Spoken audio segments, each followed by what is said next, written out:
These are some Dinar Guru updates, starting off with Mark Z via PDK question.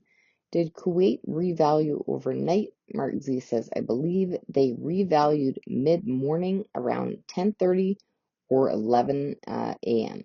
I'm confident it was daytime because the very same day it revalued, they ran articles in the paper that they were not ready to RV for months, maybe years, then bam, they released it. That's why I warn you guys about all the smoke and mirrors.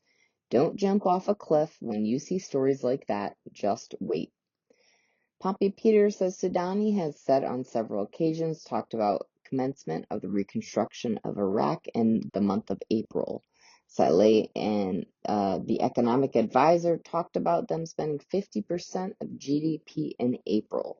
Well, he said within 2 weeks, which would take us to the end of April. In order for those things to happen, it means the investment side of the budget has got to be opened. They're not going to be doing all these things at 1310. We know the contracts cannot be written in dollars anymore. They're IQD. Again, these things are not going to be done at 1310. Jeff article quote, Parliament expects the arrival of the 24 budget schedules. There are efforts to guarantee the rate of many segments in the items and schedules of 2024 budget, but they cannot be judged without waiting for the numbers they contain. The rate has to change before Parliament can approve the amendments to this budget. This is why I showed you the final countdown a few days ago, because I knew this was coming forward, and here it is for you. Frank 26, Firefly drone strike at Iraqi gas field kills 4. The crooked are trying now to make it seem unsafe to invest, trying to stop this revaluation. Frank says, ugly people do desperate things, but stay strong, you know it's coming. Breitling says the threat of a LOP is still the same as when I got into this investment. The LOP question is based on hyperinflation versus policy inflation. The Iraqi dinar is stable. It goes up, it goes down, but it's not major like what Zimbabwe and these countries where it was massive inflation. Nobody can control it. Iraq has complete control of the Iraqi dinar. The Iraqi dinar is a completely different ball game. It's not hyperinflated because of the markets. Iraq doesn't have a customer problem, production problem. Iraq has a policy issue. The people at the top know what they are doing. All right.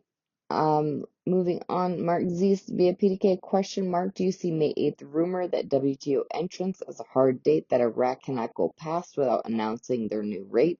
Mark Z says, I hate to give dates, but there is a good chance it could go before then.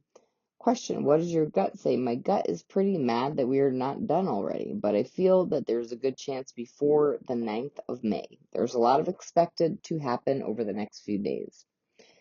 Deepwood says, used to get articles all the time about the need to pay salaries. I haven't seen these much lately, if at all. Something else missing has been the start of new contracts and their costs, with the added $400 billion in new agreements Sadani spoke of. That's $1 billion too, by the way. Convert that to dinar if you like and see if you think Iraq has ever had that many dinar printed. Then we have the HCL rights, which are defined in the Constitution as well, but we still have nothing on paper. Obviously, Sudani's government is keeping a secret. I wonder what that could be. Wouldn't these 3 items be dependent on a new value to the currency? I have no doubt. Lastly, I have Frank 26 with an article quote, will the agreement signed with the U.S. Treasury reflect positively on exchange rates? Yeah, because they want 1-to-1, but they never changed it. They kept it at 1320. Frank says, I think they're going to come out at maybe 1.30, 1 to 1.50, then float. The only reason they ask this question is because they know the answer to the question.